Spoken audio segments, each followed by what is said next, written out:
Structural corrections కూడా జరగాలి, ఆదాయం పెరగాలి, అదే సమయంలో అందరికి కూడా మెరుగైన జీవన ప్రమాణాలు ఉండాలి. అందులో ఎంప్లాయీస్ ఎవరైతే కష్టపడతారో వాళ్ళకు కూడా డ్యూ రికగ్నిషన్ ఆర్ వాటా ఉండే పరిస్థితి రావాలి. దీంట్లో వాళ్ళు ఒక మేజర్ స్టేక్ హోల్డర్. అవన్నీ కూడా ఎప్పటికప్పుడు వర్కౌట్ చేస్తాం. కానీ డెవలప్మెంట్ కూడా అదే మాదిరిగా ముందుకు పోవాలి.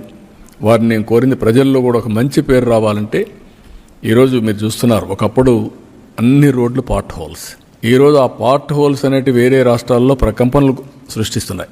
మన రాష్ట్రంలో మనం ఓవర్కమ్ కాగలిగాం ఈ 1 year 3 monthsలో. ఫైనల్గా వాళ్ళు ఒక మాట అన్నారు, అందరికీ చేశారు సార్, మాది మాత్రం కొంచెం ఇది చేశారంటే కాదు, మనం ఈరోజు ఉండే పరిస్థితిలో తప్పలేదు, మీరు కూడా అర్థం చేసుకోమని రిక్వెస్ట్ చేశాం. ఇవి ప్రారంభం, మాత్రం శుభ ఆరంభం. వాళ్ళందరికీ, ఎంప్లాయీస్కి అందరికీ, రాష్ట్ర ప్రజలకి, ప్రత్యేకంగా ఎంప్లాయీస్కి దీపావళి శుభాకాంక్షలు. దీపావళి రోజున శుభవార్త మీకు చెప్పాలనే ఉద్దేశంతోనే ఈ సమావేశాన్ని పిలిచాను. ప్రభుత్వం మీతో ఉంటాం, అందరం కలిసి పనిచేద్దాం. కలిసి పనిచేసి రాష్ట్రాన్ని ముందుకు తీసుకుపోదాం.